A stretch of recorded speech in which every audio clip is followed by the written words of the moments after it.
9 millones de kilómetros cuadrados es la extensión aproximada que abarca el desierto del Sahara, una superficie comparable a la totalidad del territorio de los Estados Unidos. ¿Por qué un simple agujero en el suelo logra vencer donde miles de millones de dólares en tecnología avanzada han fracasado sistemáticamente? A primera vista, la lucha contra el avance del desierto parece requerir maquinaria pesada o muros de hormigón, pero la realidad técnica es distinta. El éxito reside en unas estructuras denominadas medias lunas, excavaciones manuales diseñadas con precisión geométrica para capturar la humedad en la tierra más árida del planeta. Se puede notar cómo estas fosas se distribuyen a lo largo del Sahel, una franja semiárida que se extiende por más de 20 países africanos. En esta región, la supervivencia de cientos de millones de personas depende de la estabilidad del suelo. Pero esto es solo el comienzo. La dinámica hídrica de la zona presenta una contradicción técnica severa, ya que el terreno no perece únicamente por la ausencia de precipitaciones, sino por la incapacidad física de absorberlas cuando ocurren. Cada año, la atmósfera genera estaciones de lluvia breves que descargan agua con una violencia mecánica extrema. El equipo de observación registraría cómo las gotas impactan con fuerza suficiente para fragmentar material sólido. Sin embargo, el suelo rechaza el líquido de manera inmediata. Todo se vuelve más complejo debido a la formación de una costra superficial impenetrable, producto de décadas de degradación y sequía constante. La superficie ha adquirido una dureza técnica similar a la del asfalto, actuando como un escudo hermético. Se ve cómo la lluvia torrencial, al golpear esta armadura, no logra filtrarse hacia los estratos inferiores.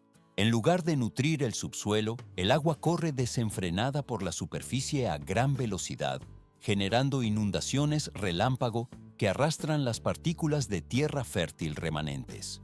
El proceso solo está cobrando fuerza como un ciclo de destrucción física.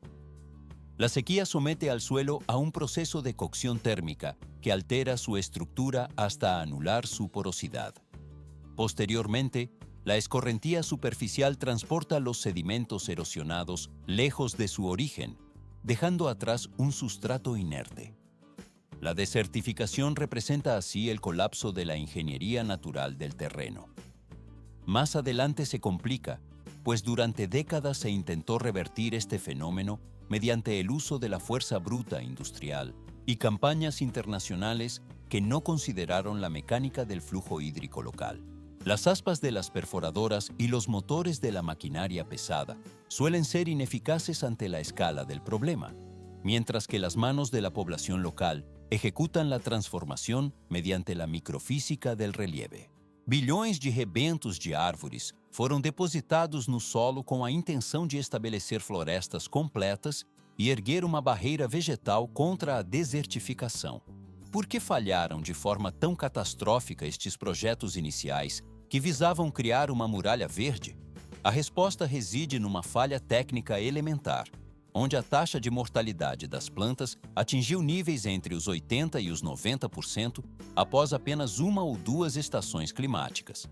Tentou-se inserir a biologia vegetal num terreno cujo sistema de suporte físico estava completamente fragmentado e incapaz de sustentar a vida.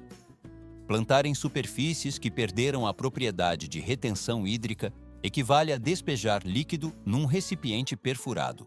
O esforço humano e os recursos aplicados resultam invariavelmente no vazio produtivo. Foi necessário abandonar a confiança excessiva na intervenção tecnológica complexa para retornar aos princípios da física básica e da geometria. Mais adiante se complica. O projeto da Grande Muralha Verde na África reformulou integralmente a sua estratégia operacional ao compreender que a terra precisava de reparação antes da introdução das sementes. A solução técnica implementada é a cova em meia-lua, um dispositivo de retenção que se baseia na manipulação do relevo. Milhões de agricultores trabalham sob condições de calor extremo, utilizando ferramentas manuais como pás e picaretas para esculpir o terreno de maneira sistemática. Eles não executam sulcos retilíneos na superfície. Em vez disso, criam arcos precisos que são posicionados estrategicamente contra a inclinação natural do solo. Esta configuração geométrica atua como uma armadilha hidráulica de alta eficiência. Se observa como a água das chuvas, ao descer pelas encostas com uma velocidade elevada e destrutiva, é interceptada por estas formações em crescente. A curvatura do arco obriga o fluxo hídrico a reduzir a sua energia cinética e a espalhar-se por uma área maior. O processo só está cobrando força. Esta estrutura funciona como um travão de emergência mecânico feito de terra compactada, impedindo que a água abandone a zona de cultivo. As especificações de engenharia para estas estruturas são rigorosas e padronizadas para garantir a funcionalidade. Cada meia-lua apresenta um diâmetro que oscila entre 4 e 6 metros, mantendo uma profundidade que varia apenas entre 20 e 40 centímetros. A câmera se desliza ao longo destas bacias largas, onde o objetivo principal não é o armazenamento superficial, mas sim dar tempo para que a física atue sobre o fluido. A gravidade puxa gradualmente a água para as camadas mais profundas do subsolo, protegendo o recurso hídrico da evaporação direta causada pela radiação solar. Um único indivíduo consegue finalizar a escavação de uma destas unidades no período de 1 hora. Trata-se de uma metodologia de custo de capital zero e com uma capacidade de escalabilidade ilimitada em ambientes áridos. A primeira linha de defesa contra o avanço do deserto é estabelecida através deste método de infiltração profunda. Tudo se torna mais complexo. A terra recupera a sua porosidade original, enquanto a umidade se acumula sob a superfície tratada. A simplicidade do desenho geométrico permite que a técnica seja replicada por comunidades inteiras sem a necessidade de maquinaria pesada. As rocas se partem com um crujido sob as picaretas, enquanto o solo é moldado para receber as futuras plantações.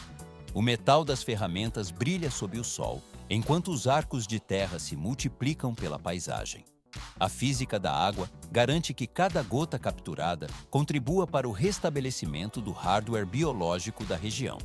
O material está pronto para a fase de crescimento vegetal, uma vez que o solo recuperou a sua função de armazém hídrico. A transição para a próxima etapa do ciclo de reflorestamento ocorre de forma natural e estruturada. Este processo fecha a fase atual de preparação do terreno. O caminho para a estabilidade ecológica continua através da manutenção destas infraestruturas de terra. 40 a 60% de la cobertura vegetal se recupera en un periodo de tan solo 2 a 5 años en regiones antes estériles. ¿Cómo es posible que tierras con un 0% de vegetación en Níger y Burkina Faso reviertan su estado de muerte biológica? A primera vista, esta transformación desafía la lógica de la desertificación, pero los estudios de campo confirman que el proceso es estrictamente científico. El suelo, tras años de aridez extrema, recupera la capacidad física de absorber líquidos de manera eficiente. El proceso solo está cobrando fuerza. Donde anteriormente solo se extendía una capa de polvo rojo, ahora emergen estructuras botánicas complejas e islas de vegetación densa. Se puede notar cómo arbustos nativos y árboles regresan de forma autónoma, alimentados por estratos subterráneos que han vuelto a retener humedad. Pero esto es solo el comienzo de la gestión hídrica en entornos críticos. Capturar el recurso hídrico representa únicamente la fase inicial bajo el calor extremo del continente africano. Más adelante se complica. El desafío técnico principal consiste en proteger el volumen acumulado frente a la evaporación, que actúa como el mayor factor de pérdida en la región. En un reservatorio de superficie abierta, la radiación solar es capaz de extraer hasta el 90% del agua almacenada. Parece un proceso simple de almacenamiento, pero en realidad este nivel de pérdida constituye un impuesto insoportable para la viabilidad de cualquier proyecto. Por esta razón, la ingeniería local en países como Kenia ha desarrollado un método que invierte la lógica convencional mediante el uso de barreras de áridos. El equipo construye muros de hormigón o piedra que atraviesan transversalmente los leitos de los ríos estacionales. Todo se vuelve más complejo en el diseño de estas infraestructuras. A diferencia de las represas tradicionales que retienen láminas de agua líquida, estas paredes están configuradas para capturar sedimentos pesados. Se ve cómo, durante las crecidas, la arena se deposita progresivamente detrás del muro de hormigón hasta formar una playa artificial de grandes dimensiones. El proceso de acumulación de material sólido es constante y deliberado. ¿Por qué se prefiere almacenar arena en lugar de agua limpia a la vista? La respuesta reside en la física de los espacios intersticiales entre los granos. La arena funciona como un blindaje físico que oculta el líquido en los huecos vacíos de su estructura, creando un depósito subterráneo protegido de la incidencia directa del sol. Transición al siguiente nivel. Se puede notar cómo esta técnica reduce la tasa de evaporación a niveles cercanos al cero absoluto, mientras el material granular actúa como un filtro natural permanente. Una sola infraestructura de este tipo tiene la capacidad técnica de almacenar millones de litros de agua. El recurso permanece disponible durante los 12 meses del año, incluso cuando el lecho del río superficial presenta un aspecto seco y pulverulento. La extracción se realiza mediante la perforación de pozos sencillos que alcanzan la zona saturada bajo la arena. Las comunidades que han implementado este sistema técnico han modificado su estructura de subsistencia de forma inmediata. El metal de las bombas manuales extrae el recurso filtrado desde el cofre de arena con un esfuerzo mecánico mínimo. Así, el agua se mantiene segura bajo la superficie, lista para su uso final en las aldeas. 50 a 100% es el margen exacto en el que han disparado sus rendimientos cultivos vitales como el maíz y el mijo. ¿Por qué estas plantas han logrado duplicar su productividad en suelos anteriormente áridos? A primera vista, la solución parece tecnológica, pero en realidad depende de estructuras físicas mínimas que gestionan el recurso hídrico de manera pasiva. El éxito reside en las denominadas líneas de piedra, que son configuraciones de rocas dispuestas en filas simples a lo largo de los campos agrícolas. Estas barreras minerales funcionan mecánicamente como reductores de velocidad para el agua de lluvia, impidiendo que el flujo se pierda por escorrentía superficial. Se puede notar cómo el agua, al chocar con las piedras, se detiene y se infiltra lentamente en el sustrato en lugar de arrastrar la capa fértil del suelo. El equipo de agricultores no requiere maquinaria pesada, pues estas tecnologías demuestran que no es necesario reinventar la rueda en la ingeniería agrícola. Pero esto es solo el comienzo. Entender cómo funciona la dinámica de la tierra es el requisito fundamental para estas intervenciones. Las estructuras, aunque humildes y casi invisibles en el vasto paisaje, se han consolidado como la columna vertebral de una auténtica revolución en el sector primario. Se ve cómo el terreno antes estéril transforma el desespero de los productores en colheitas abundantes y sostenibles a largo plazo. El proceso solo está cobrando fuerza en las regiones que buscan la seguridad alimentaria. Mientras el continente africano concentra sus esfuerzos técnicos en capturar cada gota de lluvia mediante estas trampas de piedra, la ingeniería se enfrenta a desafíos opuestos en otras latitudes. Todo se vuelve más complejo al cruzar el globo.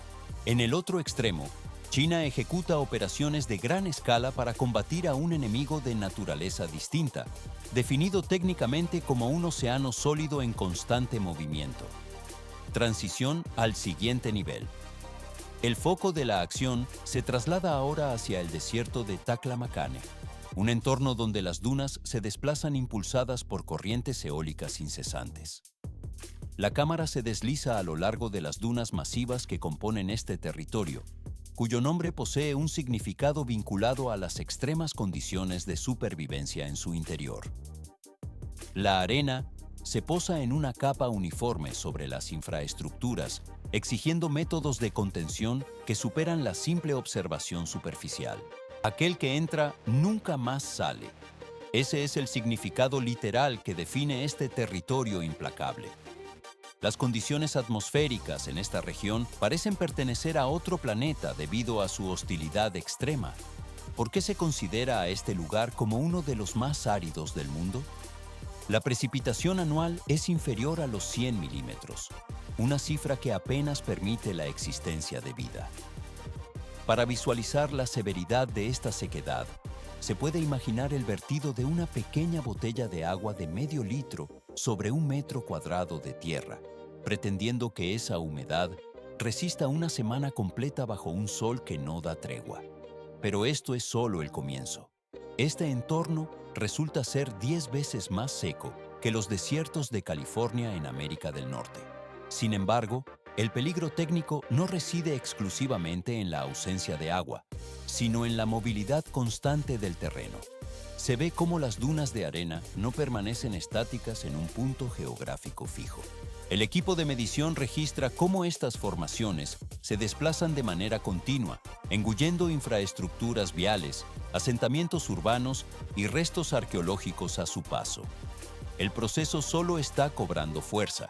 Durante la década de los años 90, la situación alcanzó un punto de crisis absoluta para la infraestructura del país. La capital, Pekín, situada a miles de kilómetros de distancia de este foco de inestabilidad, sufría las consecuencias directas de la erosión. La ciudad se asfixiaba bajo tormentas de arena persistentes durante más de 80 días cada año.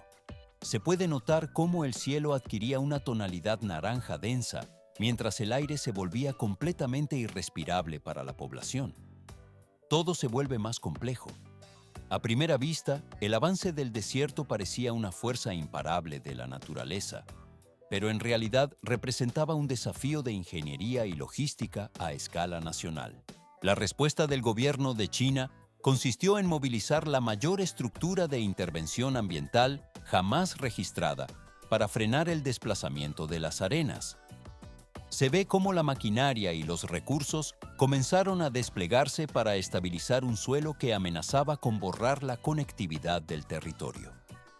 La transición al siguiente nivel de defensa comenzó con la planificación de barreras físicas y biológicas de magnitudes sin precedentes. Desde este punto, la estrategia de contención se desplaza hacia una fase de ejecución técnica masiva. El material y la mano de obra se concentran en las zonas de mayor riesgo para intentar revertir un proceso de desertificación que parecía irreversible.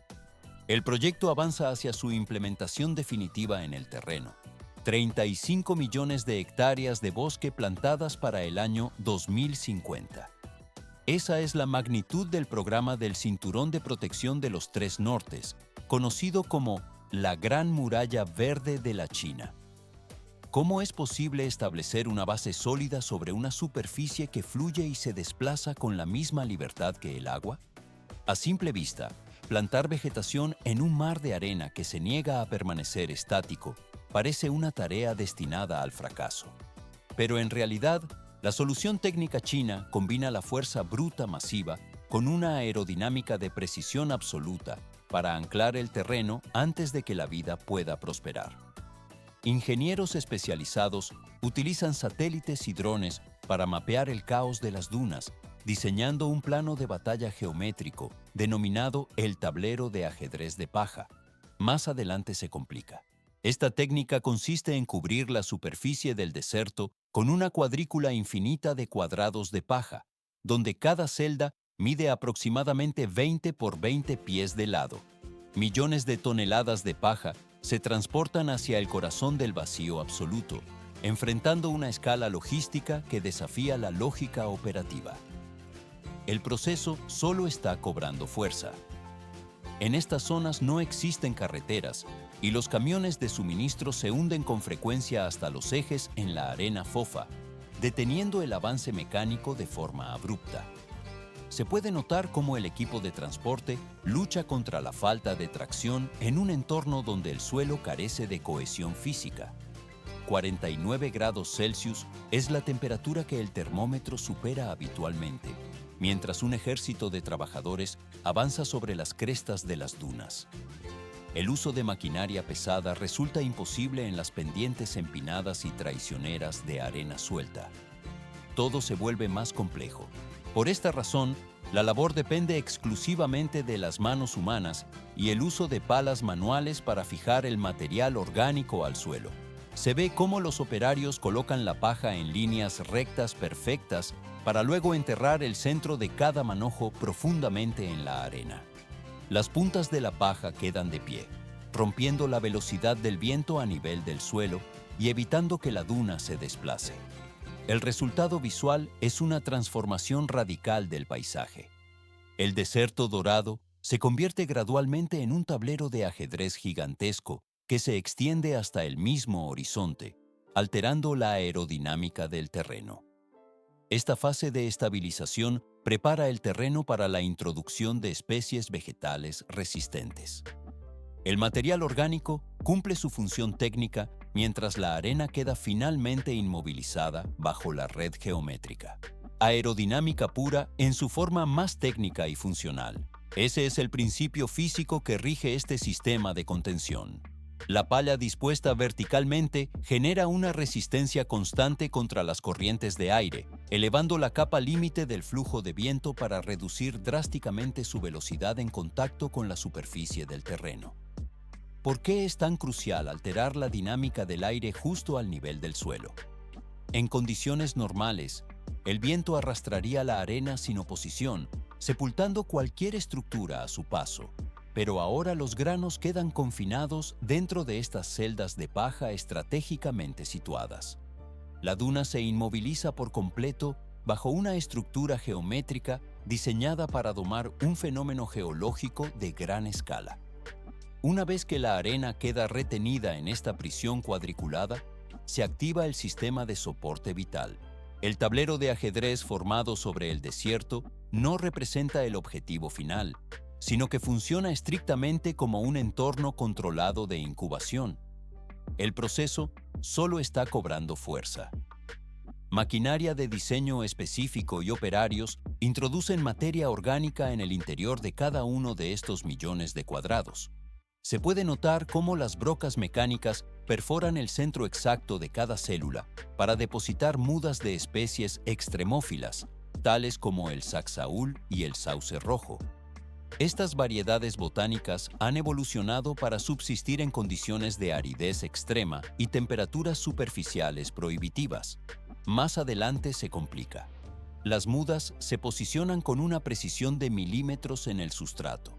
Se ve cómo las raíces se entierran a profundidades considerables, buscando los estratos donde la arena conserva niveles mínimos de frescura y humedad residual. La paja, que inicialmente actúa como un escudo protector contra la erosión eólica, ejecuta una función final de degradación biológica. A primera vista parece una estructura inerte, pero en realidad su descomposición es un proceso químico programado. Con el paso del tiempo, el material vegetal se pudre gradualmente sobre el terreno. Al descomponerse, la paja se transforma en una capa de materia orgánica delgada que sirve como fertilizante natural para nutrir el sistema radicular de los árboles jóvenes. Lo que comenzó como una infraestructura física de paja seca se convierte en el motor biológico para un ecosistema en expansión.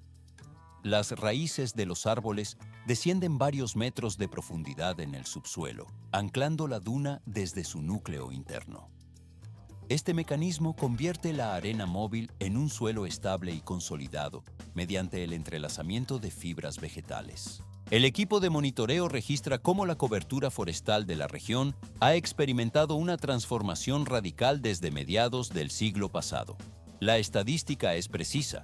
La superficie boscosa pasó de un 10% en 1949 a superar el 25% en la actualidad.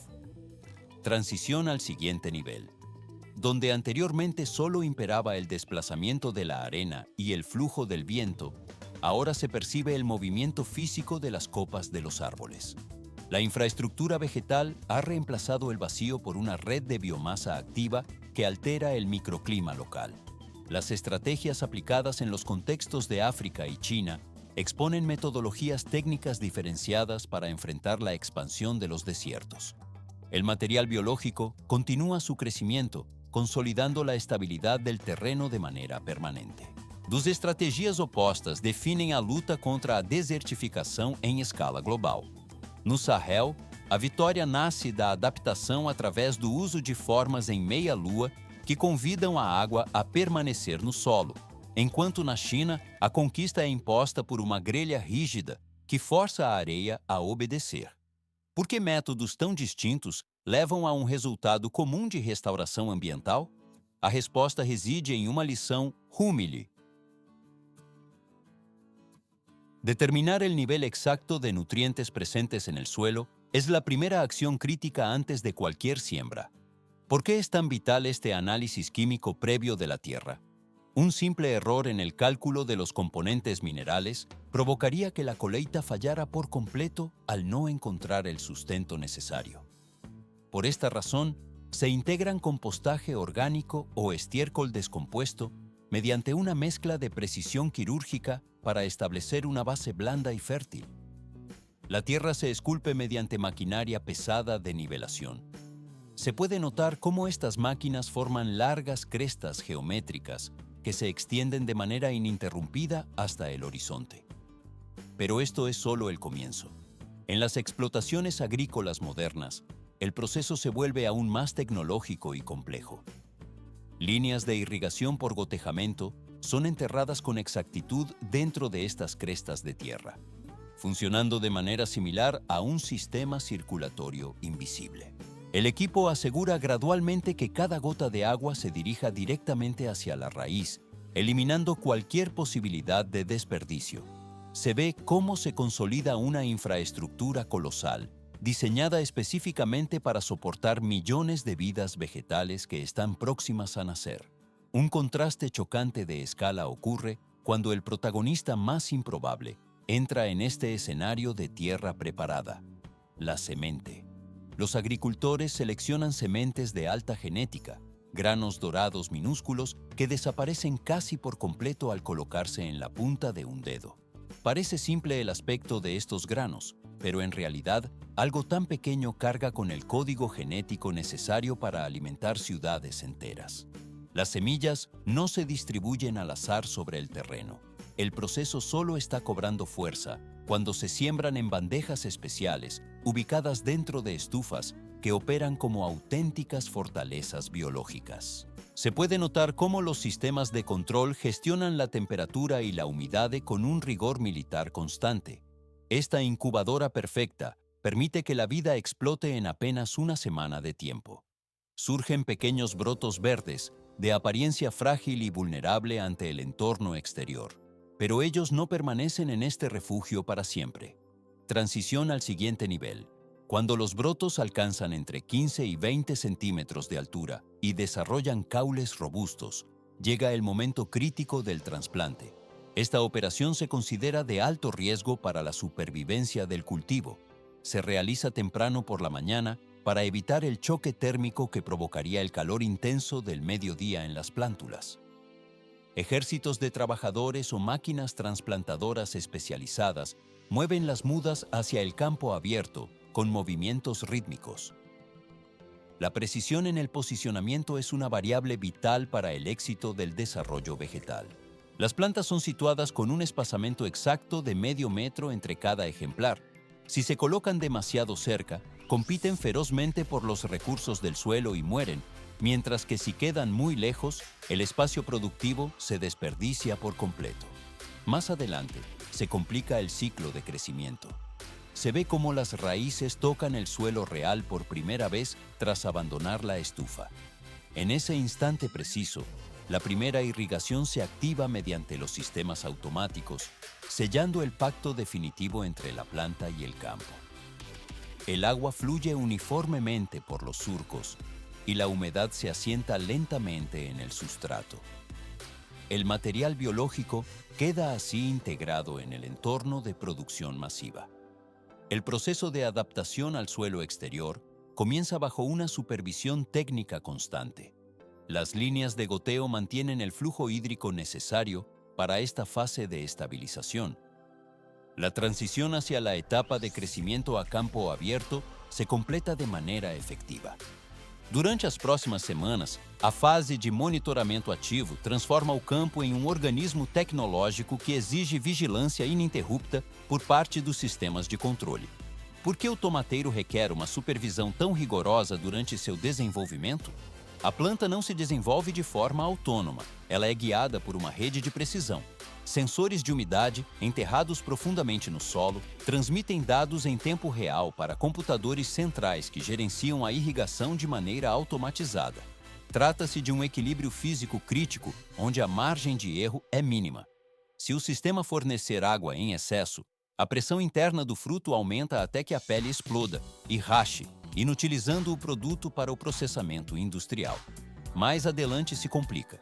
Se a planta receber uma quantidade de água inferior à necessária, o metabolismo de crescimento cessa imediatamente, resultando em uma caminhada técnica na corda bamba que se estende por vários meses de cultivo.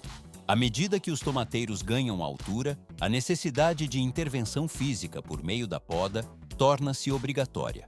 Os técnicos removem manualmente ou de forma mecânica as folhagens excedentes para garantir que a radiação solar atinja diretamente o fruto e não apenas as folhas. O processo só está cobrando força.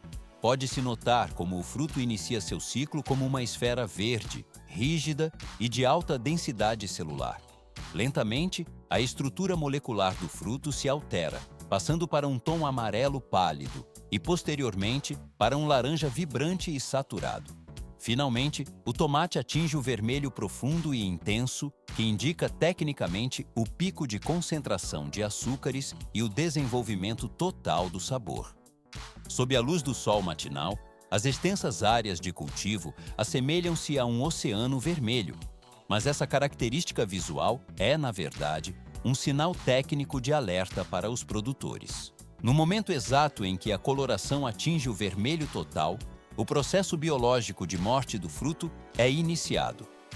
O relógio da decomposição orgânica começa a avançar de forma implacável, exigindo que a logística industrial opere com uma velocidade superior aos ciclos naturais de degradação.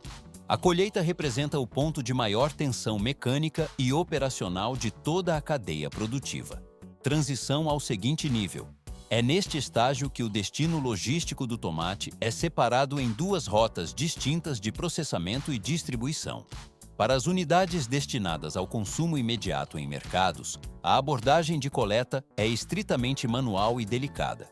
Vê-se como os trabalhadores manipulam cada fruto para evitar danos na epiderme fina, garantindo a integridade física necessária para o transporte. O material está pronto para mover-se à seguinte fase de processamento sem pressa. 8 metros de ancho miden las plataformas de las colheitadeiras industriales que avanzan de forma implacable sobre los campos de cultivo de gran escala. ¿Por qué la delicadeza de la cosecha manual se sustituye por una potencia mecánica tan agresiva en la producción de derivados como el ketchup o las salsas? En la industria de masas, el tiempo y el volumen son los factores críticos, por lo que la recolección individual es inviable frente a la necesidad de procesar decenas de toneladas por cada hora de trabajo. La maquinaria pesada no selecciona el fruto con los dedos, sino que engulle la planta completa o emplea sistemas de agitadores que generan una vibración de alta frecuencia en la viña. Este proceso de vibración mecánica está calibrado para que solo los ejemplares maduros se desprendan y caigan directamente sobre las bandas transportadoras metálicas. Se puede notar cómo las plantas verdes y los frutos inmaduros resisten el movimiento, permaneciendo en el suelo mientras el equipo separa la materia prima útil. Pero esto es solo el comienzo. Una vez que el material se encuentra en los contenedores, los operarios proceden a cubrir la carga para evitar el contacto directo con la radiación solar. 30 grados centígrados es el límite térmico que los ingenieros intentan no superar durante el traslado del fruto hacia la planta de procesamiento. El calor excesivo actúa como un catalizador de degradación que podría convertir la carga en un puré inutilizable antes de cruzar los portones de la fábrica. Parece un proceso simple de transporte, pero en realidad, los conductores de los camiones cargados con toneladas de este oro rojo deben acelerar por las rutas para cumplir con plazos de entrega extremadamente estrictos. Las propiedades químicas del tomate comienzan a alterarse en cuestión de pocas horas, lo que obliga a una logística sin interrupciones. Se ve cómo los vehículos pesados se posicionan en las rampas de descarga, donde el caos orgánico proveniente de las plantaciones se encuentra con la precisión del acero inoxidable. El equipo hidráulico eleva las tolvas para depositar el contenido en canales de agua corriente que sirven como sistema de transporte inicial. En esta etapa no termina la intervención tecnológica. Al contrario, la automatización se vuelve absoluta. A partir de este punto exacto, el contacto humano desaparece por completo y los sistemas mecanizados asumen la gestión total de la materia prima. El primer paso dentro de las instalaciones consiste en una limpieza profunda mediante un sistema de lavado de alta presión. Se puede notar cómo jatos de agua impactan contra la superficie de los frutos mientras avanzan por los canales hacia las siguientes estaciones de filtrado. El proceso solo está cobrando fuerza a medida que los residuos de tierra y restos vegetales se separan de la corriente principal. Las bombas de agua mueven el flujo de forma incesante, garantizando que el material llegue a la fase de trituración en condiciones óptimas de higiene. El material se marcha más allá por la cadena de producción. 1.200 tomates pasan por los conductos de limpieza cada minuto para eliminar los residuos del campo. El agua a presión desprende la tierra, las piedras y las hojas que se adhieren a la superficie durante la cosecha. Lo que emerge de este túnel de lavado es un flujo constante de esferas rojas de aspecto uniforme. ¿Por qué se confía la selección a máquinas en lugar de a trabajadores experimentados? A primera vista, la clasificación manual parece viable, pero la velocidad del proceso industrial superaría cualquier capacidad de reacción humana, comprometiendo la calidad final del producto. Los sistemas automatizados garantizan que solo el fruto en su estado óptimo continúe el trayecto. Escáneres ópticos de tecnología láser analizan cada unidad que se desplaza por la cinta transportadora a una velocidad de varios metros por segundo. El equipo detecta defectos estructurales o cromáticos que resultan invisibles bajo una inspección visual convencional. Se puede notar cómo los sensores identifican un tomate con una mínima tonalidad verde o una pequeña mancha negra en su corteza. Más adelante se complica. Un sistema de válvulas dispara un chorro de aire comprimido con una precisión de milisegundos sobre el objetivo detectado. El fruto defectuoso es expulsado de la línea de producción con la fuerza de un proyectil, cayendo en un conducto lateral. Solo la categoría superior sobrevive a este filtrado electrónico. El material descartado se redirige hacia la fabricación de piensos para nutrición animal o para la creación de fertilizantes orgánicos, asegurando que el ciclo de aprovechamiento sea total. Los sobrevivientes de la selección están limpios, inspeccionados y preparados para el siguiente nivel de procesamiento térmico. Para convertir el fruto sólido en una base de salsa homogénea, la piel externa debe ser eliminada por completo. El proceso solo está cobrando fuerza.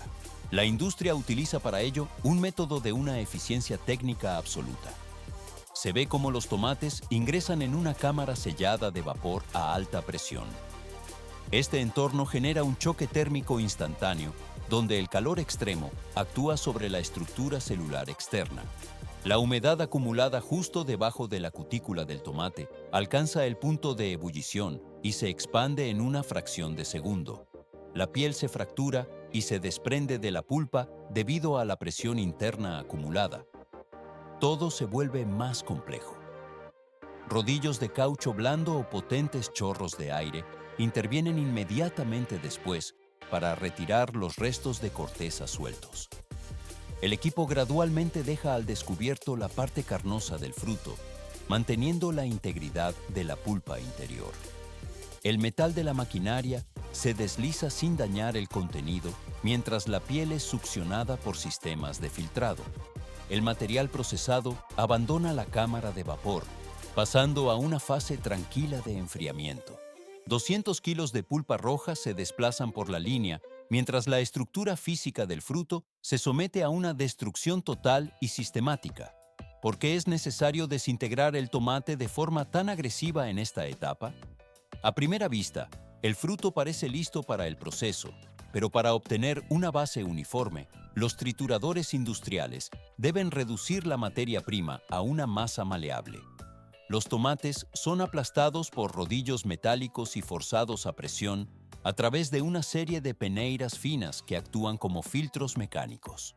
Se puede notar cómo estas mallas separan con precisión las semillas minúsculas y las fibras vegetales más duras del resto de la carne. El resultado de esta acción mecánica es la obtención de un líquido espeso, denso y con un aroma profundo. En esta fase no termina el proceso, pues la gestión del agua se vuelve el factor determinante. El equipo gradualmente eleva la temperatura para cocinar la polpa según las especificaciones del producto final requerido. Para la elaboración del concentrado de tomate, la evaporación del agua se realiza estrictamente en cámaras de vacío. Este método físico permite que el líquido hierva a una temperatura menor, evitando así que el calor excesivo queme el producto y altere sus propiedades químicas. Se ve cómo el suco se transforma paulatinamente en una pasta de alta densidad bajo el control de los sensores de presión. Más adelante se complica, ya que el producto resultante, aunque perfecto en su composición, se vuelve extremadamente vulnerable a los factores ambientales. El aire y los microorganismos actúan como agentes degradantes que podrían invalidar toda la producción en cuestión de pocos minutos. Por esta razón, el flujo de trabajo acelera su ritmo hacia el sector de envasado sin interrupciones. El molo caliente o la pasta recién procesada fluye de manera incesante por una red de tubulaciones estéreis hasta alcanzar la sala de llenado. 80 decibelios es el nivel de sonido rítmico que generan los mecanismos en esta área de alta tecnología. Se puede notar cómo los brazos robóticos operan con vocales de alta precisión que distribuyen el contenido de forma exacta. Cientos de latas, frascos de vidrio y sachés se completan cada 60 segundos con una coordinación milimétrica. La velocidad de los actuadores es tan elevada que el ojo humano solo percibe bultos metálicos moviéndose en una secuencia continua.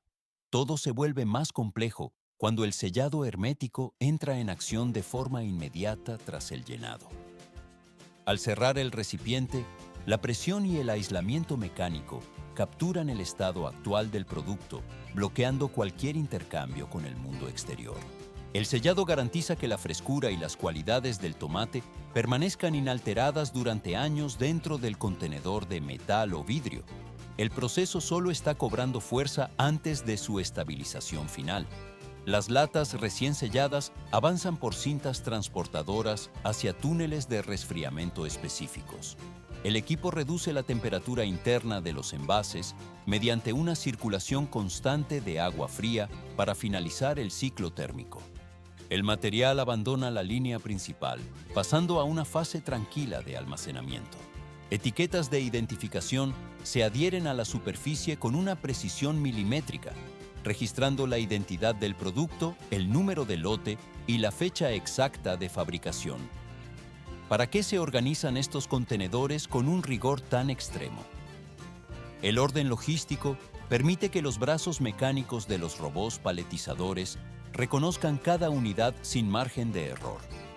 Estos sistemas automatizados elevan y apilan las cajas en torres de geometría perfecta, estructuras estables que quedan listas para el despacho inmediato. Pero esto es solo el comienzo. Las horquillas de las empiladeiras se deslizan con suavidad debajo las plataformas mientras cargan los camiones. 840,000 galones de aceite búnker se vertieron sobre las aguas, iniciando una catástrofe sin precedentes. ¿Por qué este combustible representa una amenaza mucho mayor que la gasolina convencional? A diferencia de los derivados ligeros que se evaporan al contacto con el aire, el aceite búnker es una sustancia espesa, pesada y de una viscosidad venenosa destinada exclusivamente a motores de buques industriales. Para comprender la magnitud del desastre, se puede notar cómo este volumen equivale a llenar 840 piscinas domésticas con alquitrán líquido en estado puro. El paraíso geográfico de la isla de Guimarães se transformó rápidamente en un entorno oscuro y degradado. Esta región, reconocida en todo el mundo por la producción de mangos dulces y la extensión de sus playas de arena blanca, presenció la muerte súbita de sus aguas cristalinas bajo una densa capa de hidrocarburos. La mancha tóxica logró cubrir una superficie total de 3.700 acres de ecosistema marino. Pero esto es solo el comienzo. Las cámaras captarían cómo los bosques de manglares, piezas fundamentales para la biodiversidad, terminaron sofocados por la entrada del lodo negro entre sus raíces. Los arrecifes de coral sufrieron un destino similar de forma inmediata. Se ve cómo estas estructuras biológicas, que requirieron siglos de crecimiento ininterrumpido, se transformaron en formaciones de piedra negra de la noche a la mañana. El impacto golpeó directamente el núcleo de la estabilidad económica de la región. 20.000 pescadores perdieron su sustento diario al encontrarse con un mar inerte. La contaminación alcanzó niveles tan críticos que las autoridades dictaminaron la prohibición total de la actividad pesquera para evitar riesgos sanitarios. Todo se vuelve más complejo. Familias enteras se enfrentaron a la pérdida absoluta de sus recursos económicos básicos. La falta de ingresos provocó que los niños abandonaran las instituciones escolares ante la imposibilidad de costear los gastos mínimos de educación. El sector turístico, que anualmente inyectaba miles de millones de pesos en la economía local, desapareció por completo tras la llegada del crudo a las costas. A primera vista, la respuesta gubernamental fue la adecuada para una nación moderna, pero en realidad, la magnitud del problema superaba cualquier previsión logística. Se activaron los protocolos de emergencia nacionales con el despliegue de la mejor tecnología disponible en el mercado internacional. El equipo consistía en barreras flutuantes de contención diseñadas para cercar el vertido y navios equipados con escumadeiras mecánicas para la succión del contaminante. También se utilizaron absorbentes industriales de alta capacidad que se distribuían sobre la superficie del agua. Parecía un despliegue de maquinaria tecnológica preparado para un conflicto bélico de gran escala. Más adelante se complica. El aceite búnker presentó una resistencia física inesperada ante estos sistemas de limpieza avanzados. Su densidad extrema impedía que la sustancia simplemente flotara de forma superficial, como lo harían otros combustibles. El hidrocarburo se aglutinaba con fuerza, adhiriéndose a las formaciones rocosas y penetrando profundamente en los granos de arena de las playas. Se puede notar cómo el fluido pasaba por debajo de las barreras de contención, invalidando su propósito principal de aislamiento. Las máquinas de diseño occidental, configuradas para tratar aceites más ligeros, quedaron reducidas a chatarra inútil ante la viscosidad del búnker. La configuración geográfica del terreno añadió un nivel de dificultad insuperable para los equipos pesados. La reserva marina se encontraba en una ubicación remota, con acceso limitado a través de carreteras extremadamente estrechas, donde los camiones de gran tonelaje no podían circular. No existían buques de limpieza estadounidenses o europeos estacionados en las cercanías para intervenir de manera inmediata. Transición al siguiente nivel. Ante un escenario de colapso ecológico total y con la tecnología de punta declarada inoperante, las autoridades tomaron una determinación drástica. El país decidió que la única forma de enfrentar la marea negra era realizar la limpieza del océano de forma manual, utilizando las manos de la población local. Se observa cómo la dependencia en el metal y el plástico de la maquinaria industrial se dio ante la necesidad del esfuerzo físico humano directo. El material tóxico comenzó a ser retirado centímetro a centímetro por los habitantes de la isla. El proceso de recuperación se desplazó así hacia una fase de trabajo intensivo y rudimentario. El flujo de limpieza avanzó lentamente por la línea de costa, mientras los especialistas buscaban alternativas viables para gestionar el volumen de residuos acumulados. El material recolectado se deposita en contenedores especiales, marcando el cierre de la fase de respuesta tecnológica y el inicio de una intervención puramente física. Milhares de toneladas de cabelo humano foram mobilizadas para enfrentar desastre biológico sem precedentes. A solução encontrada apresentou caráter tão inusitado que a comunidade internacional manifestou ceticismo imediato. As autoridades decidiram utilizar fibras capilares humanas, o mesmo material descartado diariamente nos chãos das barbearias, para conter o avanço da poluição. De repente, uma mobilização de escala nacional teve início por todo o arquipélago. ¿Por qué el cabello humano resultó ser la herramienta definitiva contra el crudo?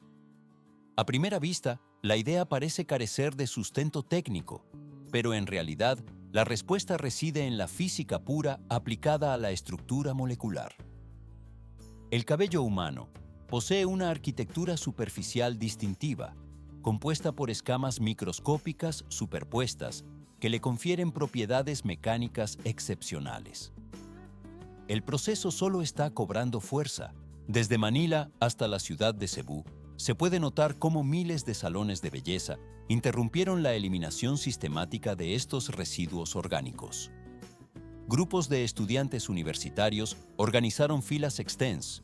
Milhares de fibras agindo como barreiras vivas limpam a água de forma constante e sistemática. Para que utilizar restos orgânicos humanos em desastres ambientais de grande escala? À primeira vista, o uso de cabelo parece uma solução ideal por ser uma tecnologia orgânica e gratuita, disponível em qualquer lugar onde existam populações humanas. No entanto, o material biológico apresenta falhas estruturais graves que impedem sua aplicação universal e segura, já que sua decomposição na natureza ocorre de maneira extremamente lenta. O processo apenas ganha complexidade técnica quando se analisa a composição do material. Se pode notar como o cabelo moderno chega saturado de pigmentos artificiais, tinturas sintéticas e diversos produtos químicos provenientes de tratamentos em salões de beleza. Estes resíduos poderiam contaminar ainda mais os ecossistemas frágeis que as barreiras tentam proteger. A humanidade necessitava encontrar um recurso ainda mais puro, abundante e totalmente natural para estas intervenções de emergência. A natureza já havia produzido esse material em sua configuração biológica mais eficiente. As fibras estavam lá, empilhadas como resíduos descartados nas fazendas, aguardando que alguém descobrisse seu potencial industrial. Mais adelante se complica. Durante 17 anos, a pesquisa avançou silenciosamente enquanto o lixo orgânico se acumulava nos campos agrícolas. 370 mil galões de combustível industrial vazaram quando um navio naufragou na costa de Bataan no ano de 2023. O pesadelo ambiental retornou com a mesma intensidade de décadas anteriores, transformando a paisagem marinha de forma drástica. Se vê como o mar escurece novamente sob a mancha densa de hidrocarbonetos que avança em direção à costa. Mas, desta vez, não houve pânico nem campanhas desesperadas por doações de cabelo humano. A Guarda Costeira das Filipinas agiu com precisão técnica e rapidez operacional absoluta.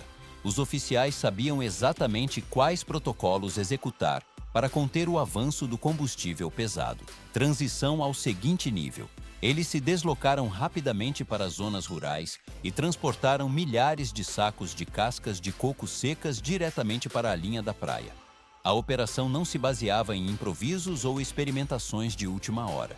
Se pode notar como os equipamentos de contenção são montados utilizando a fibra de coco, tecnicamente conhecida como coir, um recurso estudado por décadas. O metal dos ganchos se prende às redes de fibra, enquanto os sacos são posicionados estrategicamente sobre as ondas. Parece um processo simples de coleta de resíduos agrícolas, mas em realidade, a estrutura celular do coco possui uma afinidade química específica com os óleos. O material repele a água enquanto absorve o combustível em seus capilares internos de forma imediata. O equipamento gradualmente forma uma linha de defesa impermeável, que impede que o petróleo atinja os manguezais e áreas sensíveis. O metal dos barcos de patrulha corta as águas enquanto as barreiras de fibra de coco flutuam em posições calculadas. Tudo se volta mais complexo na medida em que a saturação da fibra é monitorada pelos técnicos ambientais. A fibra de coco substitui com vantagem competitiva qualquer barreira sintética ou biológica utilizada anteriormente no setor. O material orgânico processado retém as partículas de óleo entre suas camadas densas e ásperas. A câmera se desliza ao longo da barreira, onde se observa a eficiência da absorção sob o sol tropical. O processo fecha esta fase de contenção primária com sucesso técnico. O fluxo de resíduos agrícolas transformados em ferramentas de resgate ambiental segue seu curso na cadeia de proteção. O material está pronto para ser retirado e processado após cumprir sua função de limpeza pesada. O mar recupera gradualmente sua tonalidade enquanto a fibra de coco encerra sua participação nesta etapa de descontaminação. Filipinas, Indonesia e India generan anualmente montañas de millones de toneladas de cocos. El aprovechamiento humano se centra tradicionalmente en el consumo del agua, la ingesta de la carne y el uso de la madera de las palmeras, porque la industria desechó durante décadas la parte más resistente del fruto.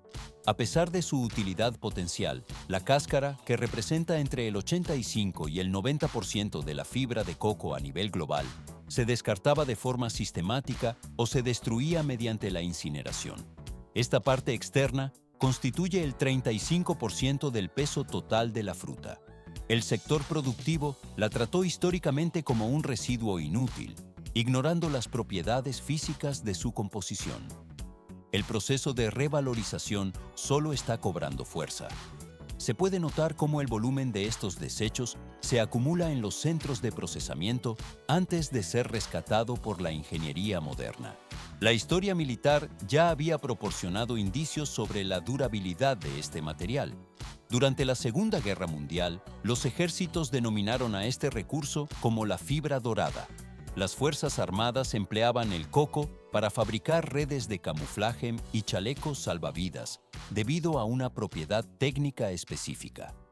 La fibra no sufre procesos de putrefacción al entrar en contacto con el agua salada. Pero esto es solo el comienzo. La ciencia moderna ha sometido la estructura de la fibra de coco al análisis microscópico para desglosar sus componentes. Los resultados del laboratorio revelaron una configuración interna revolucionaria. El 45% de la estructura está compuesta por lignina, un polímero natural con propiedades químicas únicas. Todo se vuelve más complejo. A primera vista, la lignina es solo un componente estructural, pero en realidad funciona como un imán de alta potencia para las moléculas de aceite. Se trata de la concentración de lignina más elevada registrada en cualquier especie vegetal del planeta. Bajo el microscopio, se ve cómo la arquitectura de la fibra está saturada de microcapilares que funcionan de manera similar a millones de conductos invisibles. Pruebas técnicas realizadas en Tailandia confirmaron que la fibra de coco posee una capacidad de absorción 30 veces superior a la de la paja común. En Malasia, los protocolos de ensayo demostraron que el material puede retener el aceite capturado durante 72 horas consecutivas, sin liberar una sola gota de retorno al medio acuático. Más adelante se complica. La aplicación práctica se manifiesta de forma inmediata en situaciones de emergencia ambiental.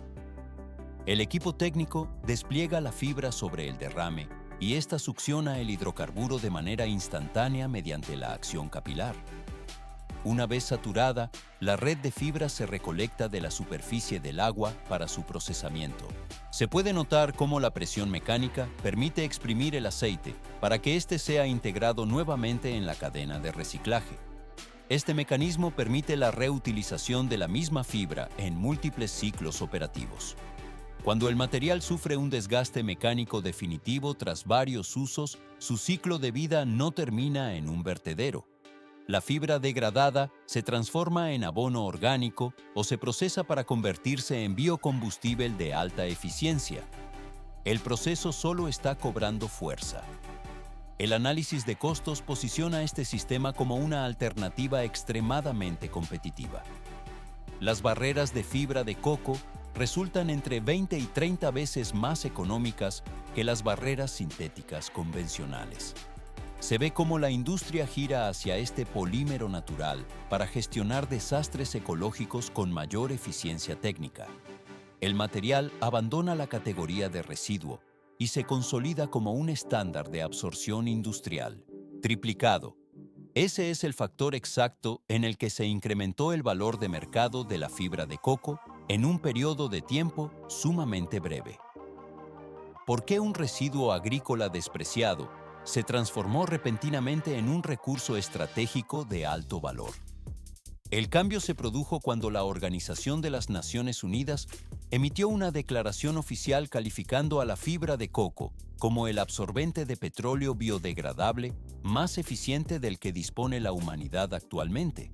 Esto provocó que lo que anteriormente era considerado basura se convirtiera en un material preciado, impulsando la aparición de fábricas dedicadas exclusivamente a la manufactura de barreras de contención.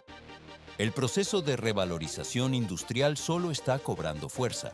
Se puede notar cómo los agricultores locales asumen un rol crítico en la protección de los ecosistemas oceánicos mediante el aprovechamiento del coco, mientras en paralelo, los centros de investigación más avanzados del planeta intentan desarrollar alternativas sintéticas competitivas.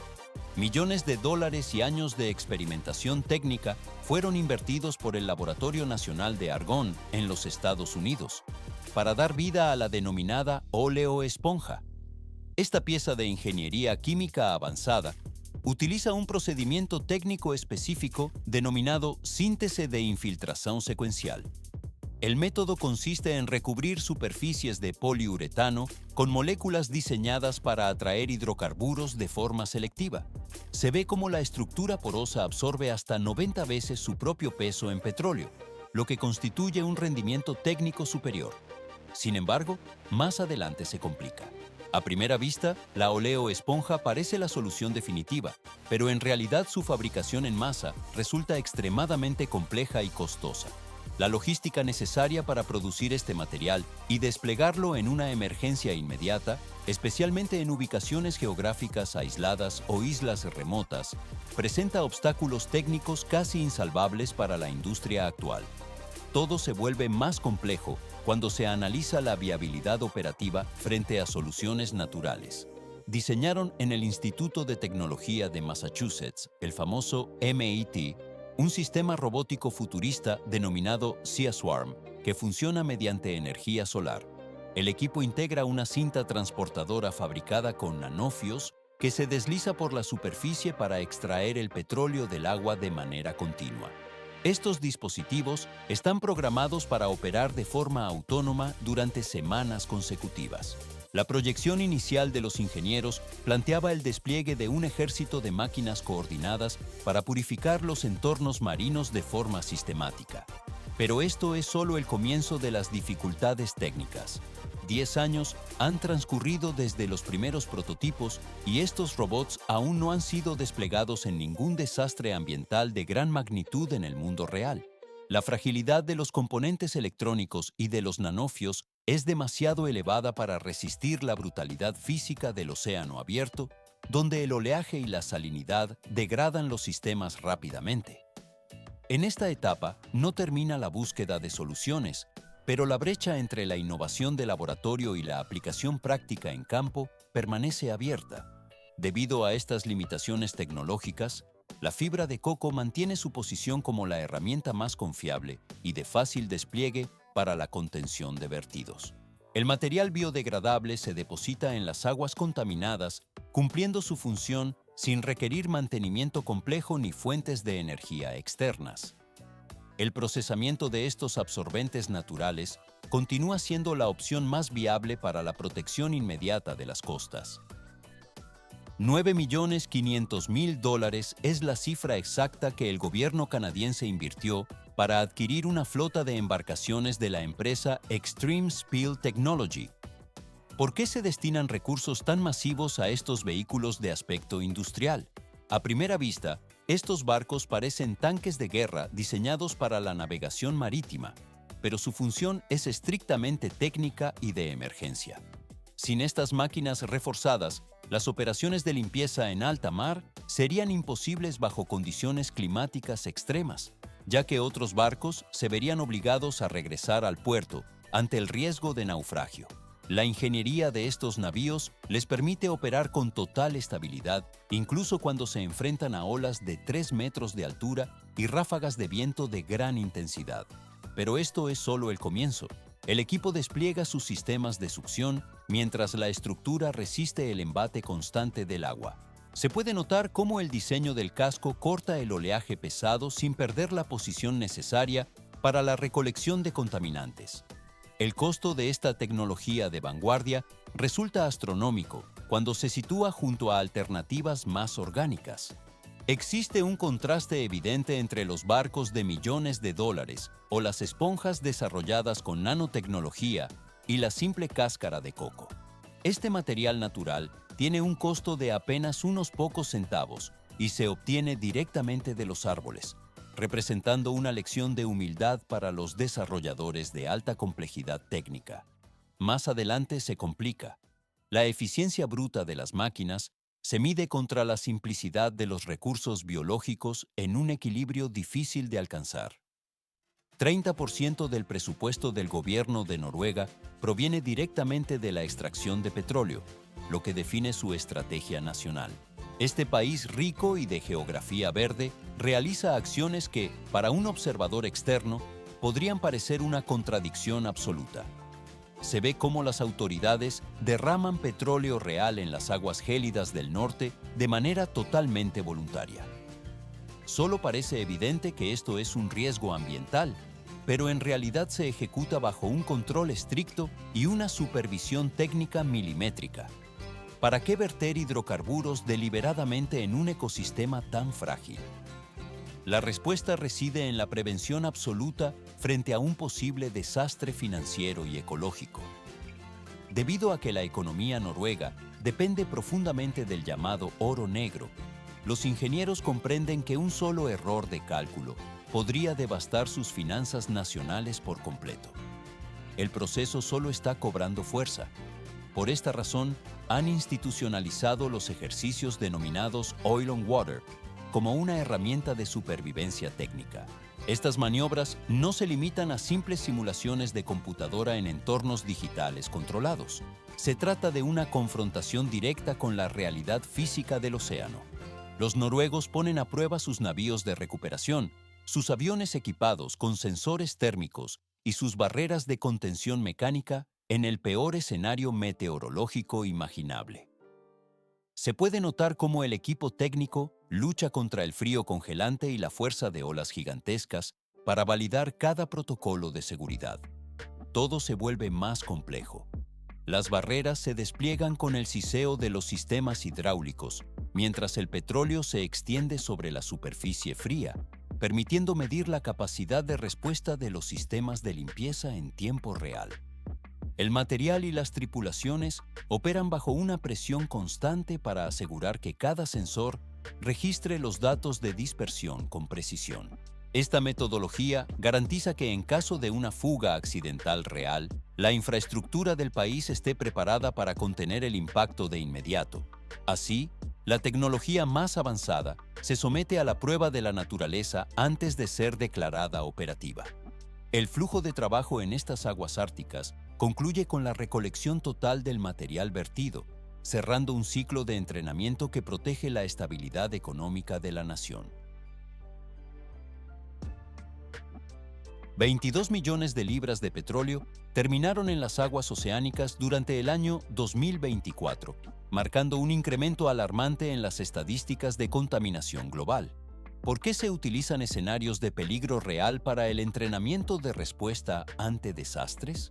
A primera vista, exponer equipos tecnológicos a condiciones extremas parece un riesgo innecesario, pero, en realidad, esta audacia de realizar maniobras con el contaminante auténtico permite que naciones como Noruega desarrollen los sistemas de sensores espaciales y de detección más precisos del planeta. El proceso solo está cobrando fuerza. La eficacia de estas pruebas demuestra que la única forma de neutralizar una amenaza de tal magnitud es mediante la confrontación directa y técnica con el elemento en su estado natural. La tendencia actual del transporte marítimo muestra una dirección preocupante. Se puede notar cómo los buques de carga incrementan su volumen y capacidad de almacenamiento de forma constante, mientras las condiciones climáticas se vuelven más extremas.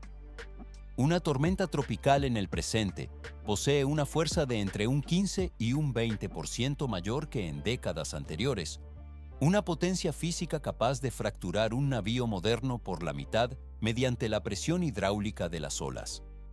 Todo se vuelve más complejo. Los datos indican que los derramamientos están en aumento, desafiando la capacidad de contención de los equipos de ingeniería más avanzados.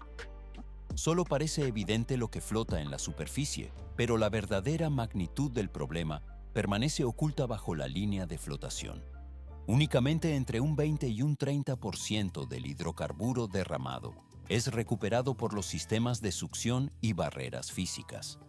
Más adelante se complica. El porcentaje restante experimenta un proceso de sedimentación donde el crudo aumenta su densidad y se hunde hacia el lecho marino. El equipo de monitoreo observa cómo el contaminante se integra en la lama del fondo oceánico, permaneciendo en un estado de latencia química durante 10, 20 o hasta 40 años. Debido a esta persistencia, los ecosistemas sufren daños que se extienden por varias generaciones. Un recife de coral que ha sido cubierto por una capa de petróleo puede requerir hasta 2 décadas para iniciar un proceso de recuperación biológica, sin garantía alguna de éxito final. En esta etapa no termina. Se ve cómo el impacto se manifiesta en diversas geografías, desde el rastro de petróleo de origen desconocido que eliminó a miles de crías de tortugas en las costas de Brasil, hasta la creación de zonas muertas en las aguas de Tailandia, donde los niveles de oxígeno y la toxicidad impiden la supervivencia de cualquier especie piscícola. La cámara se desliza sobre la representación visual de 15 pirámides de petróleo. Una imagen que ilustra el volumen total de contaminante que sofoca los ciclos naturales de la Tierra. Transición al siguiente nivel.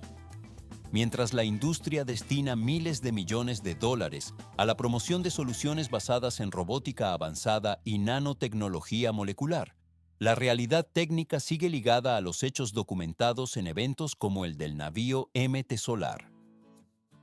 Los sensores registran la última fase de estos datos mientras el material se marcha más allá por la cadena.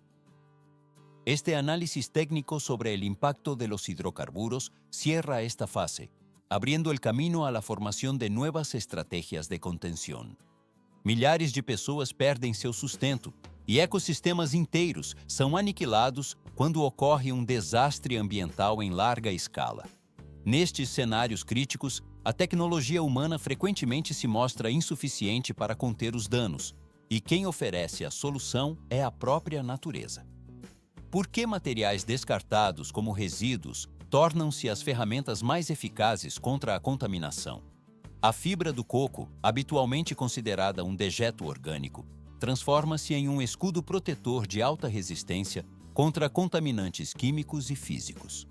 Mais adiante se complica, pois até mesmo o cabelo humano descartado é processado para formar redes de contém. –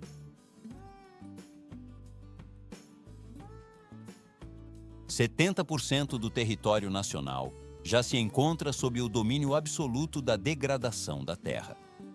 Por que esta proporção representa ponto de ruptura irreversível para o ecossistema? A resposta reside na instabilidade dos 30% restantes da superfície, que permanecem oscilando perigosamente na borda de abismo geológico, em vias de se transformarem em poeira estéril e sem vida. O fenômeno do desastre opera de forma silenciosa, mas sua manifestação física é inegável. O solo estala sob a pressão dos pés, com a textura de escamas de peixes secas, indicador técnico de que a umidade foi drenada até a última gota dos estratos superficiais. Rios que anteriormente apresentavam fluxos caudalosos, agora são apenas cicatrizes profundas na paisagem árida. O lago Chad, que serviu como fonte hídrica vital para milhões de habitantes, sofreu uma retração drástica, operando hoje com apenas 1/10 de seu volume original registrado na década de 1960. O processo configura colapso total do sistema biológico. Mas isto é apenas o começo. Múltiplas intervenções técnicas foram executadas na tentativa de reverter o cenário. Bombearam água de aquíferos profundos, Utilizaram maquinário pesado para o plantio mecanizado de sementes e ergueram barreiras físicas contra a erosão eólica. Cada projeto de engenharia humana colapsou diante da força bruta dos elementos naturais. O deserto do Saara manteve seu avanço constante, operando como um moedor mecânico gigante sobre a crosta terrestre. Todo o sistema se torna mais complexo a partir deste ponto de falha. Foi neste cenário de terra arrasada que os especialistas compreenderam que a força bruta estritamente mecânica não entregaria resultados. Eles demandavam uma tecnologia que possuísse um conhecimento intrínseco do terreno, uma unidade autônoma capaz de manter operações em locais onde o aço sofre deformação térmica e os motores de combustão falham por superaquecimento. A solução definitiva não foi projetada em uma linha de montagem, mas resultou de milênios de evolução biológica. À primeira vista, o oryx de cimitarra parece apenas um antílope dotado de chifres curvos que remetem a espadas de combate. Sob a ótica da engenharia avançada, no entanto, ele constitui uma máquina biológica de precisão extrema. Seu corpo possui um revestimento de pelagem branca prateada que atua como um escudo térmico de alta eficiência, refletindo a radiação solar intensa para longe dos sistemas de órgãos vitais. Transição ao próximo nível de complexidade interna. Enquanto a maioria dos organismos mamíferos sofreria falência sistêmica ao tentar dissipar calor, o oryx utiliza um sistema de regulação térmica que opera em parâmetros quase tecnológicos. Ele não realiza o processo de transpiração, mesmo sob uma exposição solar de 46 graus Celsius. Em vez de descartar água preciosa, o animal simplesmente eleva sua própria temperatura corporal interna. Ele opera em níveis térmicos que seriam letais para outros seres vivos, conservando cada gota de fluido em seu circuito fechado. Seus cascos largos funcionam como ferramentas de escavação especializadas, eliminando a necessidade de infraestrutura de estradas. O apêndice nasal atua como um sensor biológico de alta sensibilidade, vasculhando profundamente as camadas de areia em busca de tubérculos e raízes. Estas são as únicas fontes de hidratação disponíveis em zonas onde nenhuma outra forma de vida persiste. E isto não é o limite de suas capacidades adaptativas. Se observa como esta maravilha tecnológica da natureza foi desativada sistematicamente pela intervenção humana direta. A espécie sofreu caça implacável devido ao valor comercial de seus chifres e carne, além de ter sido expulsa de seus nichos por atividades agrícolas extensivas. O resultado foi o desaparecimento completo dos exemplares do mapa geográfico. No ano 2000, a União Internacional para a Conservação da Natureza emitiu a Declaração Oficial de Extinção. O material biológico cessou suas funções em estado selvagem naquela data específica. A situação atual encerra este ciclo de observação sobre a degradação e a perda de sistemas autônomos naturais. 7 de cada 10 intentos de reproducción resultan exitosos gracias a la implementación de técnicas de inseminación artificial ejecutadas sin el uso de anestesia. ¿Por qué se decidió omitir los sedantes en un procedimiento tan delicado con animales de semejante envergadura? A primera vista, la sedación parece el camino más seguro para el manejo de fauna silvestre, pero en realidad, anestesiar a un ejemplar de 200 kilogramos bajo altos niveles de estrés podría desencadenar un choque térmico fatal para el organismo. Esta decisión técnica fue una necesidad absoluta de ingeniería biológica que permitió elevar la tasa de éxito reproductivo por encima del 70%. El esperma de 120 ejemplares de oryx, conservado en contenedores de frío criogénico, recorrió distancias transcontinentales desde los Estados Unidos de América, Francia y Abu Dhabi, hasta alcanzar el corazón geográfico del continente africano. Se puede notar cómo los recipientes de alta tecnología mantienen las muestras a temperaturas extremas mientras los técnicos supervisan el traslado. Pero esto es solo el comienzo. La llegada de este material genético permitió restaurar la diversidad biológica a niveles superiores al 90% en comparación con la población original del pasado. El equipo separa gradualmente las muestras para asegurar que los nuevos rebaños no se conviertan en copias genéticamente débiles, sino en ejemplares robustos y resistentes para el entorno natural. Más adelante se complica. La operación demandó una logística de precisión militar, utilizando aviones cargueros para desplazar estas cargas vivas y materiales biológicos a lo largo de miles de kilómetros de distancia. Se ve cómo las aeronaves despegan transportando la biología necesaria para restablecer el equilibrio en su hábitat natural. El costo operativo de transporte se redujo en un 80% como consecuencia directa de la aplicación de esta biotecnología avanzada. La cámara se desliza a lo largo de las instalaciones donde se procesa el material, evidenciando que la ciencia moderna es la herramienta fundamental para recuperar el legado biológico de la especie. El proceso solo está cobrando fuerza. A través de este despliegue técnico, se confirma que la eficiencia económica y la precisión científica pueden trabajar en conjunto para la preservación. El material genético se integra finalmente en el ciclo reproductivo, cerrando con éxito esta fase de la intervención técnica. El flujo de trabajo se desplaza ahora hacia el monitoreo constante de los nuevos ejemplares en el terreno. Así concluye una de las etapas clave de la restauración de la especie en su territorio original, 77.000 kilómetros cuadrados. Esta es la extensión exacta de la reserva de Hime Wadi, un territorio cuya superficie supera las dimensiones totales de Irlanda. ¿Por qué se destinaron $7 millones exclusivamente para la fase inicial de este despliegue tecnológico en el desierto? A primera vista, la construcción de estaciones y centros de monitoreo parece una inversión desproporcionada para una zona deshabitada. Pero sin esta infraestructura de vigilancia satelital y campos de adaptación específicos, la supervivencia de las especies reintroducidas en un entorno tan hostil sería físicamente imposible. En el mes de marzo de 2016, los primeros 21 ejemplares de Oryx aterrizaron en el territorio de Chad. Se puede notar cómo cada animal funciona como una unidad de recolección de datos de alta precisión, portando un collar con tecnología de posicionamiento global valorado en más de $2.000. Estos dispositivos electrónicos se encargan de transmitir de forma constante la ubicación geográfica, la frecuencia cardíaca y la temperatura interna mediante la red de satélites Iridium. Pero esto es solo el comienzo. El equipo de monitoreo observa cómo la tecnología se enfrenta a condiciones climáticas extremas. El calor del suelo en el desierto del Sahara aumenta con tal intensidad que los componentes internos de los colares se degradan hasta quedar inoperativos. El viento circula a una temperatura de 49 grados Celsius, mientras la arena golpea incesantemente las carcasas de los sensores. El proceso solo está cobrando fuerza.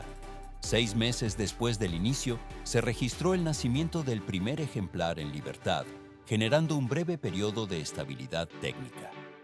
Sin embargo, la situación cambió drásticamente al transformarse en una emergencia operativa, cuando 1/3 de la población total pereció en pocos meses. La cámara se desliza por el terreno baldío donde los depredadores, como los chacales, aprovechan la debilidad de las crías durante las horas nocturnas. En la oscuridad, solo permanece el parpadeo intermitente de la señal de los dispositivos de rastreo bajo el cielo estrellado. Todo se vuelve más complejo. La misión alcanzó un punto crítico cercano al colapso total, pero el personal técnico mantuvo la operatividad sin retroceder ante las pérdidas. Se ve cómo las máquinas perforadoras penetran la corteza terrestre hasta alcanzar decenas de metros de profundidad para localizar acuíferos. El equipo extrae gradualmente el recurso hídrico mediante sistemas de bombeo, desplazando el agua hacia la superficie para contrarrestar la aridez del terreno. Más adelante se complica. La implementación de pozos artificiales permite establecer puntos de hidratación controlados en mitad de la ruta migratoria. El agua sube desde las profundidades mecánicamente y se distribuye en depósitos reforzados para evitar la evaporación inmediata por la radiación solar. Los ingenieros supervisan el flujo constante del líquido, asegurando que la presión se mantenga estable en las líneas de abastecimiento. El material y los recursos se desplazan por la cadena de soporte vital de la reserva. Así concluye una de las etapas clave de la estabilización del ecosistema en el desierto. El flujo de agua hacia la superficie marca el cierre de esta fase de emergencia técnica. El proyecto se mueve hacia la siguiente etapa de monitoreo ambiental sin prisa. 90% es la cifra exacta a la que ascendió la tasa de supervivencia de la fauna tras una adaptación estratégica al entorno extremo. ¿Por qué fue necesario entrenar a los animales para modificar sus ciclos biológicos naturales? A simple vista, la vegetación todavía resistía en el paisaje, pero el sol letal del día imposibilitaba cualquier avance en la estabilización del ecosistema. Al trasladar la actividad vital a las horas nocturnas, la mortalidad descendió drásticamente desde un 65% inicial, permitiendo que el sistema biológico comenzara a operar de forma autónoma. Este es el punto donde la física y la biología convergen en la matemática visual de la terraformación. Lo que ninguna máquina diseñada por el ser humano ha logrado ejecutar a gran escala, el Oryx lo consiguió mediante su mera presencia física en el terreno. Todo el proceso se origina en la mecánica de un casco sobre la superficie árida. Pero esto es solo el comienzo. Se puede notar cómo, cuando un ejemplar de Oryx se recuesta para descansar bajo un calor de 49 grados, su cuerpo pesado ejerce una presión constante que genera pequeñas depresiones en el suelo. Estos hoyos actúan como microbacias estratégicas en medio de la arena. Parece un proceso simple de desplazamiento de tierra, pero en realidad estas oquedades se convierten en depósitos de seguridad para el ciclo hidrológico. Cuando la lluvia rara finalmente cae sobre el terreno seco, estas covas retienen cada gota preciosa con una eficiencia mecánica absoluta. El equipo de monitoreo registraría cómo el diseño de estas cuencas impide que el agua escurra por la pendiente o se evapore de forma instantánea al contacto con la superficie dura y sobrecalentada. Estas perforaciones naturales se transforman gradualmente en oasis microscópicos de alta humedad. El proceso solo está cobrando fuerza. Se ve como el simple acto de caminar del animal, apoyando sus cascos anchos sobre la llanura, quiebra la costra dura del suelo seco, que actúa como un sello impermeable. Esta acción mecánica permite que la tierra respire de nuevo, facilitando que el aire penetre en las capas inferiores y que la humedad del ambiente se filtre hacia las raíces. La cámara se desliza a ras de suelo, donde las grietas abiertas por el peso del animal exponen el sustrato a la ventilación necesaria. Más adelante se complica, ya que esta porosidad recién adquirida es el primer paso para la regeneración profunda de la estructura del suelo. La presión de los cascos tritura la capa superficial, creando un gradiente de densidad que favorece la retención de nutrientes. Se puede notar el movimiento lento pero constante de los rebaños, cuya biomecánica funciona como un sistema de arado natural sin consumo de combustible externo. La interacción entre la masa del animal y la resistencia del terreno genera una transformación física que prepara la superficie para la etapa posterior. El material del suelo abandona su estado inerte, pasando a una fase de intercambio gaseoso activo que asegura la continuidad del ciclo vital.